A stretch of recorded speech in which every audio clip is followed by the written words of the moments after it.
عقل ہے تیری سپر، عشق ہے شمشیر تیری، میرے درویش خلافت ہے جہانگیر تیری، ماں سوائے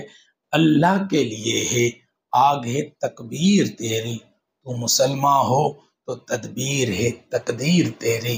کی محمد سے وفا تو نے تو ہم تیرے ہیں، یہ جہاں چیز ہے کیا لوح و قلم تیرے ہیں۔ علامہ اقبال فرماتے ہیں کہ اے ملت اسلامیہ کے فرزند، عقل تیرے لیے ڈھال کی حیثیت رکھتی ہے اور عشق تیری تلوار ہے، اے میرے درویش بے شک تیری حکومت و خلافت ساری دنیا کا احاطہ کیے ہوئے ہے، تیری تکبیر معبود حقیقی کے سوا اور سب کے لیے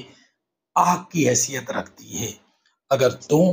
پکا اور پختہ عقیدہ مسلمان ہو جائے تو تیری تدبیر ہی تیری تقدیر کا روپ لے گی۔ اور اقبال فرماتے ہیں کہ اگر تو میرے پیغمبر محمد مصطفیٰ صلی اللہ علیہ وآلہ وسلم سے